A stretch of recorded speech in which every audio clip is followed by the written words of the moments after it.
최재현 선생님입니다. 어느덧 우리는 6번째 대단원에 들어서게 됐네요. 지금 창밖은 완전 초여름처럼 떼양볕이 내리쬐고 푸르른 나무들이 막 흔들리고 있습니다. 선생님도 이번 주부터 계속 반팔 여름 옷을 입기 시작했는데요. 이 하나의 계절을 우리가 같이 하지 못하고 이렇게 흘러가 버려서 좀 아쉽기도 하지만 그래도 또 힘내서 하다 보면 얼굴 볼 날이 오지 않겠습니까? 네. 우리 모두 힘내서 같이 얼굴 보고 재미있게 수업하게 될 날이 빨리 오기를 기도해 봅시다. 자, 이번 단어는 인구에 관한 내용들을 다뤄보도록 할 거예요. 그래서 먼저 인구 단원에 들어가기 전에 기본적으로 좀 알아두어야 할 기본 용어들에 대해서 한번 이야기해보고 시작하도록 하겠습니다. 자, 먼저 자연적 증감과 사회적 증감이라고 하는 내용이 나와요. 자, 이건 뭔 얘기냐면 증가와 감소라는 얘기입니다. 근데 인구가 증가하고 감소하게 되는데 그것에 대한 어떤 총합, 플러스가 많게 되면 증가가 당연히 플러스고 감소가 마이너스겠죠. 자연적 증감에서 자연적 증가가 많게 되면은 이제 자연적 증감이 양의 값, 그리고 사망이 많게 되면 자연적 증감이 마이너스 값, 이렇게 보게 되는 거죠. 그래서 증가와 감소의 앞 글자를 따서 증감 이렇게 부르는 겁니다. 자연적 증가가 많으면 총 인구 수는 플러스가 될 거고요. 네, 늘어날 거고요. 그다음에 당연히 자연적 감소가 더 많게 되면은 인구가 줄어들겠죠. 자연적 증감 측면에서 봤을 때. 자, 이런 자연적으로 인구가 늘고 주는 것은 그럼 어떤 것이 있느냐? 당연히 자연스럽게 늘어나는 것은 아이를 낳게 되면은 인구가 증가하게 됩니다. 그래서 출생을 이야기하고요. 자연적으로 감소하는 것은 인간이 수명을 다해서 죽게 되면 인구에서 이제 그만큼의 한 명이 없어지는 거니까 자연적 감소는 사망, 이렇게 생각하시면 되겠습니다. 자, 자연적으로 이렇게 총인구가 늘고 줄 수도 있지만 사회적으로 봤을 때 어떤 한 지역의 인구를 놓고 보게 되면 뭐 국가라든지 혹은 도라든지 시라든지 하나의 이 지역을 놓고 봤을 때는 그 지역의 인구가 늘어나고 줄어드는 경우가 생길 수 있어요. 이건 비단 뭐 출생과 사망만에 국한되는 얘기는 아니죠. 네. 사회적으로 인구가 늘어나고 줄어든다는 얘기는 뭐냐면 그 지역으로 이사를 오거나 혹은 다른 지역으로 이사를 가는 전입과 전출이라는 이 두 가지 경우로 생각을 해볼 수가 있을 것 같습니다. 마찬가지로 그 지역으로 들어오는 인구가 더 많게 될 경우를 우리는 순유입이라고 부르고요. 그 다음에 다른 지역으로 빠져나가는 인구가 더 많은 경우를 순유출이라고 부르게 됩니다. 네. 당연히 순유입이 많으면 총인구는 증가할 것이고 순유출이 많게 되면 총인구는 감소하겠죠. 자, 요 자연적 증감과 사회적 증감의 차이 잘 알아두시기 바랍니다. 자, 그 다음 인구 증가율이라는 게 나와요. 아마 뭐 한국지리뿐만 아니라 사회문화라든지 여러 가지 뭐 사회 과목 공부하시는 친구들, 그 다음에 수학 공부하는 친구들, 증가율이라는 표현 아마 많이 들었을 겁니다. 그래서 어떤 연도를 기준으로 해가지고 비교하고 싶은 연도를 정한 다음에 비교하는 연도에서 기준이 되는 연도의 인구를 빼는 거예요. 그 다음에 1990년에 비해서 2000년의 인구가 이 해의 인구를 기준으로 몇 퍼센트 증가했느냐를 물어보는 게 바로 인구 증가율입니다. 네. 인구 증가율이 양의 값을 띠게 되면 총인구는 증가하겠죠. 0.1%가 늘어나든 10%가 늘어나든 아무튼 늘어나는 건 늘어나는 거예요. 그래서 보시면 지금 총인구가 계속해서 증가하고 있는 것을 보실 수가 있을 겁니다. 자, 인구 성장률이 이 빨간색 그래프고 총인구가 파란색 그래프예요. 빨간색 그래프가 지금 계속 보시면 여기가 기준점이 0이가 0이죠. 자, 기준점이 0 이상일 때는 빨간색이, 인구 성장률이 양의 값일 때는 총인구가 계속해서 증가합니다. 네. 그러다가 이 총인구가 어느 정점을 찍고 내려오기 시작하는 그 부분. 자, 요 부분부터 인구 성장률 그래프가 어디로 내려가요? 그죠. 마이너스 값으로 내려가죠. 그때부터는 성장이 아니라 감소를 하게 되는 겁니다. 총 인구수가. 성장률이 음의 값을 띠게 되면 총 인구수는 감소한다. 라고 하는 거 알아두시기 바랍니다. 자, 우리나라는 시기별로 다른 인구 성장 경향을 보였습니다. 자, 하나하나 살펴보면요. 자, 먼저 조선시대 때는 다산다사, 많이 출산하고 많이 또 죽었다라는 얘기입니다. 왜냐하면 이때는 피임 기술이 많이 발달해 있지 않았고요. 가족 계획에 대한 어떤 그런 뭐 생각 같은 것들이 없었어요. 그냥 이렇게 낳는 거죠, 계속해서. 그리고 기본적으로 이 당시에 경제 활동은 농업이었기 때문에 우리 그때 농업 배울 때 알아봤었죠. 우리나라에서 주로 하던 농업은 벼농사인데 이 벼농사는 협동 노동의 중요성이 매우 큰 농업입니다. 그러다 보니까 물론 이렇게 아이를 계속해서 낳는 것이 자연스러운 현상도 있지만 그 아이들이 자라서 이제 뭐가 되는 거예요.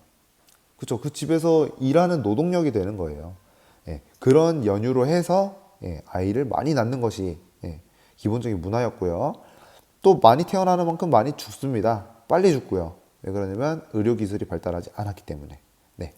자, 이때는 그래서 많이 태어나지만 많이 죽기 때문에 인구가 늘어나지 않아요. 정체기였다라고 하는 거 알아두시면 되겠고요. 자, 그 다음에 일제강점기 때 일본이 해외에서부터 이제 가져온 근대의학이 조금씩 보급되면서 사망률이 감소하게 됩니다. 아직까지는 아이를 많이 낳고 있는 거예요. 그래서 이때는 자연적 증가가 좀 많이 우세했겠죠. 네.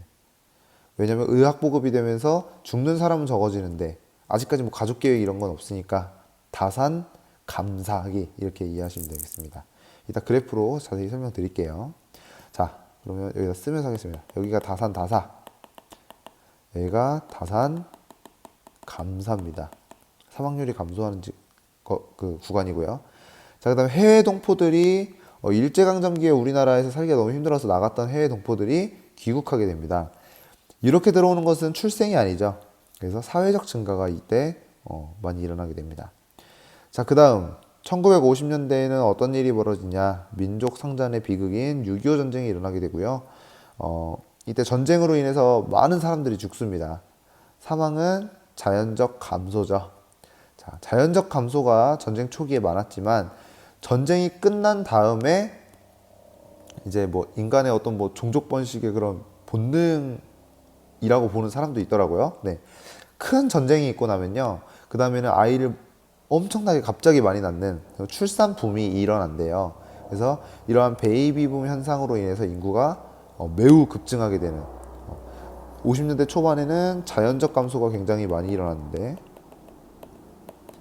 네, 전쟁 후에는 자연적 증가가 매우 빠른 속도로 발생하는 것을 볼 수가 있습니다. 그래서 인구가 굉장히 급증하게 되고요. 자, 60년대 이후에는 우리가 공업 단원에서 배웠습니다.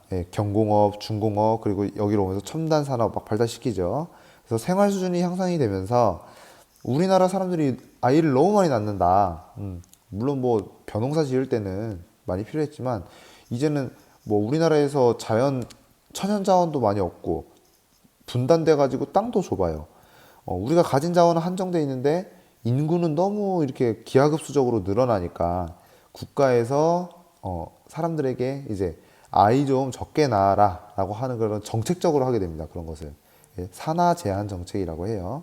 그래서 어떻게든 이제 출산율을 낮춰보려고 정부 차원에서 이제 민간인들에게 출산율을 낮추게끔 하는 그런 정책들을 실시를 하게 됩니다. 뭐 피임 같은 것도 교육을 하고요.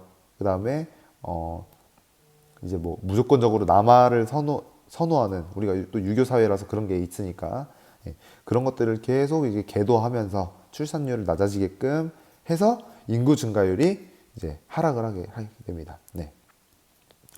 인구 증가율은 하락하지만 총인구는 증가하는 거죠. 왜냐하면 이 증가율은 아직까지는 양의 값이니까. 자, 최근에는 어떠냐? 여러분도 아마 아실 겁니다. 우리나라는 굉장히 좀 심각한 상황이죠. 이제 한 명의 아이도 안 낳는, 한 명의 여성이 평생 동안 한 명의 아이도 안 낳는 수치상으로 그런 시대가 왔습니다.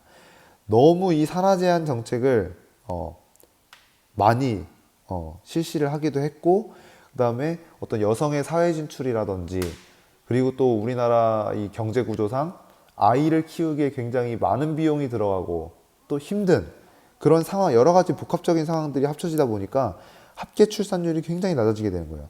이 합계 출산율이 이제 한 명의 여성이 평생 가임 기간 동안에 낳게 되는 아이의 수거든요. 우리나라는 지금 이게 1.0 아래로 내려갔습니다. 한 명이 한 명도 안 낳는 거죠. 한 명이 2명 정도는 낳아야 그래야 남자 한 명, 여자 한 명이 될 테니까 인구 유지를 위한 최소선이라고 보는데 그것이 이제 무너진 거죠. 네. 그래서 뒤늦게 우리나라에서는 지금 막 출산장려 정책을 실시하고 있고요. 다자녀 가정 이런 데 그래서 막 복지 지원 같은 거 많이 주는 거 여러분도 아마 아실 겁니다. 네. 그래서 지금은 적게 낳고 또 의료기술은 발달할 대로 발달했기 때문에 소산소사기 이렇게 이해를 하시면 되겠습니다. 이때 이제 산하 제한 정책 실시로 출산율이 감소하고 그리고 의료기술은 이미 발달해 있겠죠. 자, 감산소사기다 이렇게 이해하시면 되겠습니다. 자, 우리나라의 인구 성장입니다. 옛날에 조선시대 때는요, 남자 양반 기대 수명이 최고 높아봐야 한 40대였다는 거예요. 그러니까 굉장히 일찍 죽은 거죠. 의료기술이 발달하지 않았기 때문에. 자, 그리고 이 사람들이 누굽니까? 지금 보시면 양반이에요, 양반. 양반이면은 그래도 대부분의 사람들보다는 생활 수준이 더 좋았을 거란 말이에요.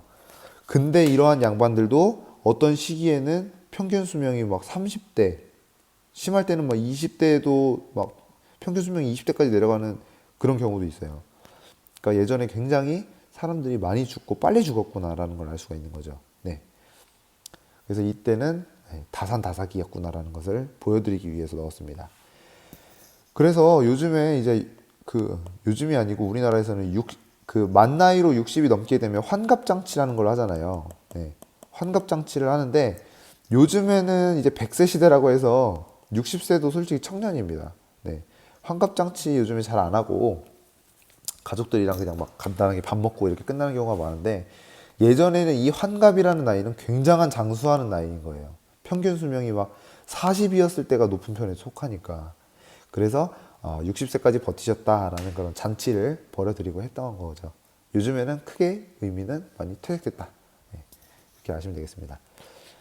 자, 산하 제한에서 출산장려로 변했어요. 예전에는 막 낳지 마라, 낳지 마라 했는데 너무 아이를 안 낳다 보니까 이제는 제발 좀 낳아주세요. 이렇게 변한 거죠. 자, 60년대 멘트를 한번 카피라이트를 한번 보시면요. 카피를. 자, 많이 낳아 고생 말고 적게 낳아 잘 키우자. 적게 낳아라 라는 얘기죠. 덮어놓고 낳다 보면 거짓골을 못 면한다. 너무 애들이 많이 낳아서 비용이 많이 들어가게 되면 너희 많이 낳는 만큼 그렇게 더 못 살게 되는 거야. 그만 낳아. 그걸 차라리 소수의 아이를 낳아서 집중시켜. 이렇게 얘기하는 거죠. 네. 산하 제한이죠. 70년대 딸아들 구별 말고 둘만 낳아 잘 기르자. 선생님 어머니가 그러니까 선생님의 외갓집이죠. 딸 6명에 아들이 둘입니다. 선생님의 어머니가 넷째 딸이거든요. 자, 외할머니는 왜 이렇게 많은 자식들을 낳게 되었을까요? 네. 이 삼촌 두 분은 나중에 태어나셔요. 그러니까 계속 집안의 대를 이어야 된다라고 해서 계속 이제 딸을 6명을 연달아 낳는 거죠. 네. 시집살이 하면서. 그런 다음에 이제 아들이 딱 태어나는 거예요.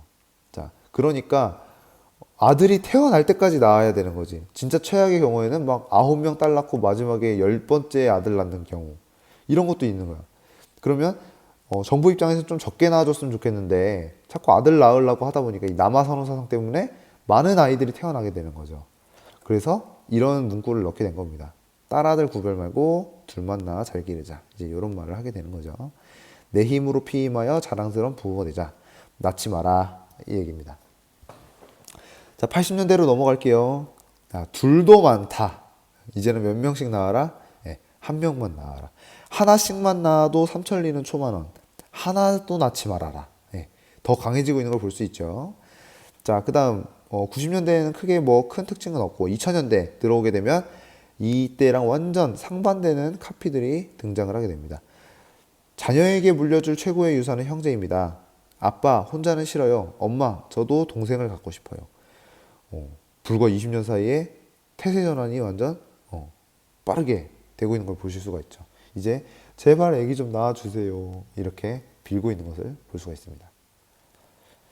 자, 재밌는 공익 광고가 있어서 하나 가져와 봤어요. 자, 빛나는 셋째 그리고 지폐들이 나와 있습니다.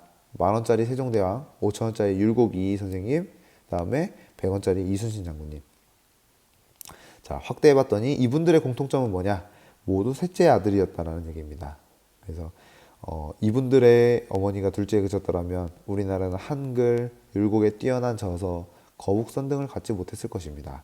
셋째 아이 출산, 우리의 역사를 바꿉니다. 네. 그래서 다자녀의 어떤 그런 장점을 우리나라의 위대한 위인들을 차용해가지고 광고하고 있는 걸 보실 수가 있어요. 네.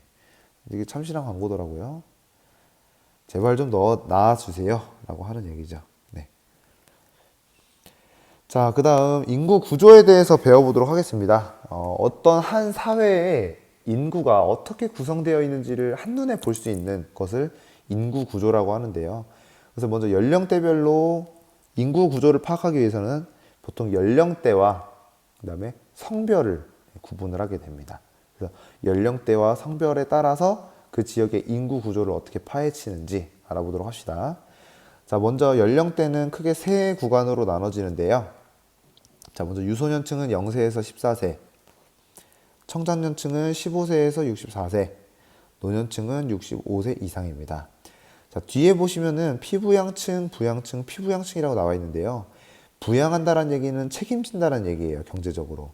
네, 그래서 보통 경제활동을 활발하게 하는 청장년층을 경제활동 인구 혹은 생산 가능 인구라고 부르거든요.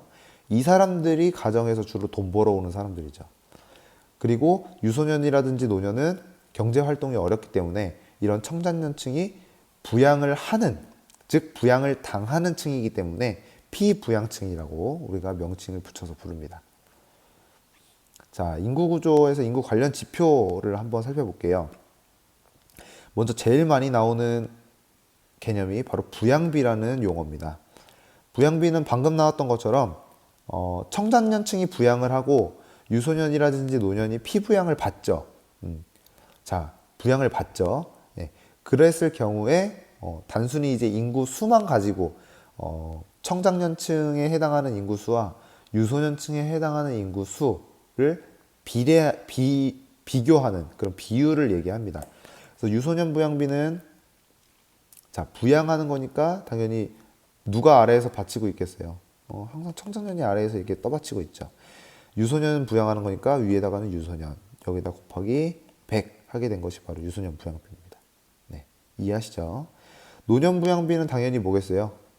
그렇죠? 아래에는 당연히 부양하는 청장년이 깔려 있을 거고 위에 노년을 업고 여기다 100을 곱하게 되면 노년 부양비가 나오겠죠. 네. 자, 그다음 총부양비.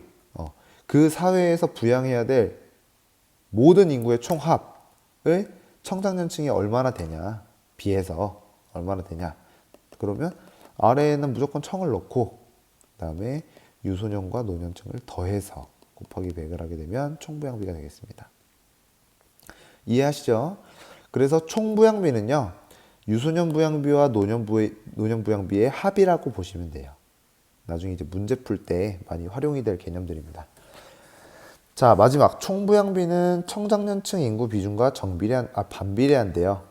그도 그럴 것이 부양하는 사람이 이제 높게 되면 분모가 커지니까 전체적인 값은 작아지겠죠. 네. 반면에 이제 총부양비가 늘어나게 된다는 얘기는 이 위에 분자가 늘어날 수도 있지만 청장년층이 줄어들 수도 있는 거죠. 네. 그래서 반비례 관계에 있다라고 하는 거 꼭 알아두시고요. 그다음 두 번째 노령화 지수는 노년층 대비 유소년층의 비율이 얼마나 되느냐를 물어본 겁니다. 분모가 다릅니다. 부양비랑. 자, 그다음 중위연령이라고 하는 개념이 나오는데요. 중위연령은 쉽게 말해서 우리나라에서 가장 어린 갓난아기를 맨 앞에 놓고요. 1등. 제일 나이가 많은 할머니, 할아버지를 뒤에다 놓는 겁니다. 자, 할아버지예요. 이분을 만약에 우리나라 인구가 총 100명이라고 쳤을 때 100이라고 놔볼게요. 그랬을 때 딱 가운데 50번째에 서 있는 사람의 나이가 얼마니?를 물어보는 게 중위연령입니다. 보시면 우리나라 중위연령이 2000년에는 딱 중간에 서 있는 사람이 31.8세였어요. 그렇게 높지 않죠. 근데 2060년에 우리나라 노령화가 심해져서 딱 중간에 서 있는 사람의 나이가 57.9세가 된답니다. 네. 무시무시한 얘기죠. 네. 고령화되는 사회일수록 중위 연령은 계속해서 올라간다. 네. 이런 중위 연령을 낮추기 위해서는 어떻게 해야 되겠어요? 그렇죠. 이제 뭐 출산을 많이 해서 앞쪽에 있는 사람 수를 늘려야 네. 중간에 있는 사람의 연령대가 계속 어린 사람이 치고 올라갈 테니까 그러면서 중위 연령이 낮아지겠죠. 자, 그 다음 성비는요. 여성 100명당 남성의 수가 얼마냐를 물어보는 겁니다. 예를 들어서 성비가 105다 라고 하면 그 지역에는 여성 100명이 있다 치면 남성은 105명이 있는 것입니다. 이렇게 말하고 있는 거겠죠. 자, 연령별 인구 구조 및 부양비 변화를 한번 살펴보도록 하겠습니다. 자, 출생률이 감소하면서 유소년층의 인구 비중은 감소한다. 비중이라고 하는 거는 총 인구 중에 유소년층 인구가 차지하는 비중을 얘기하는 거예요, 말 그대로. 당연히 수가 줄어드니까 인구 비중 감소하겠죠. 그리고 굉장히 가파르게 감소하기 때문에 비중이 빠르게 감소하고 있습니다. 자, 그다음 유소년 부양비가 감소한대요. 그도 그럴 것이 청장년층은 그냥 뭐 유지 혹은 떨어질 텐데 앞으로 유소년층은 출산율이 낮아지니까 확 줄어들겠죠. 그러니까 유소년 부양비는 감소합니다. 두 번째, 평균 수명 증가로 노년층의 비중은 증가하니까 당연히 노년 부양비는 더 증가하겠죠. 자, 세 번째, 청장년층 인구 비중은 현재 증가 중이나 청장년층 인구 비중이 현재 증가하고 있기 때문에 아래쪽 그림에 보시면요. 총부양비가 계속해서 지금 내려가고 있어요. 그러니까 분모가 커지니까 총부양비 값은 내려가는 거죠. 반비례하니까. 근데 앞으로 감소한답니다. 왜 그러냐면 이제 더 이상 아이를 안 낳으니까 청장년층에 유입되는 인구도 줄어드는 거예요. 그렇게 되면 이제 분자가 작아지기 시작했습니다. 그러면은 전체 값은 올라가게 되겠죠. 네. 그래서 총부양비는 감소하다가 어느 시점 이후에서 증가할 것으로 예상된다. 하지만 이제 부양의 양상이 달라지게 되는 거죠. 지금까지의 우리나라는 대부분 유소년을 부양하는 그런 총부양비가 높았었는데 앞으로는 아이를 안 낳고 고령화가 되다 보니까 앞으로는 노년 부양비가 훨씬 커지는 그런 현상이 벌어지게 되겠죠. 자, 공간에 따라서 이러한 인구 구조는 차이가 있습니다. 그래서 도시는 일반적으로 촌락에 비해서 청장년층의 비중이 높고요. 노년층 인구 비중이 낮습니다. 그래서 일반적으로 도시는 촌락에 비해서 당연히 청장년층은 많고 또 이 청장년층이 다시금 출산을 통해서 유소년 인구를 생산하거든요. 그러니까 유소년 인구 부양비는 매우 높고요. 노년 인구 부양비나 중위 연령, 총 부양비는 촌락에 비해서 낮다고 볼 수가 있습니다. 자, 우리가 인구 구조 파트를 공부할 때 가장 많이 보게 될 모형입니다. 이것을 인구 피라미드라고 부르는데요. 먼저 이 세로축은 연령대를 나타냅니다. 그 다음에 가로축은 전체 인구에서 그 연령대가 차지하고 있는 비중을 이야기해요. 그 다음에 이 색은 뭐겠어요? 네, 파란색은 남성, 그 다음에 이 분홍색은 여성 인구를 이야기합니다. 보시면 도시는 65세 이상 노년층 인구가 굉장히 적어요, 비중이. 반면에 촌락 같은 경우에는 65세 이상 노년층의 비중이 굉장히 높으신 거 볼 수 있죠. 반면에 도시는 생산 가능 인구인 청장년층의 비중이 굉장히 높고요. 촌락은 생산 가능 인구 매우 적습니다. 당연히 청장년층 인구가 많으면 그 사람들이 출산하는 유소년층 인구도 많겠죠. 반면에 촌락은 청장년층이 적은데 누가 애를 낳아요? 당연히 유소년층도 더 적겠죠. 이 차이 꼭 알아두시기 바랍니다. 자, 그리고 하나 조금 더 특징적으로 재밌는 게 있는데 촌락에서 노년층 여성의 비중이 굉장히 높습니다. 자, 이 얘기인 즉슨 왜 할머니들이 할아버지들보다 더 많은 비중을 차지하실까요? 네, 남성들은 여성보다는 평균 수명이 좀 짧아요. 이제 왜 그러냐 얘기해 봤더니 술과 담배 등 이제 건강에 조금 좋지 않은 것들을 여성보다는 더 많이 하는 경향이 있기 때문에 수명이 길어서 노년층 여성들이 더 많은 비중을 차지하고 있다 하는 거 알아두시면 되겠네요. 자, 인구구조 비율을 한번 특성을 비교해 봅시다. 청장년층 비율 당연히 일자리가 많은 도시에 집중되겠죠. 총부양비는 청장년층 비율이 높다는 얘기는 뭐냐면 총부양비 값에서 분모가 크다는 얘기입니다. 네. 청장년층 비율과 총부양비는 반비례한다 그랬죠.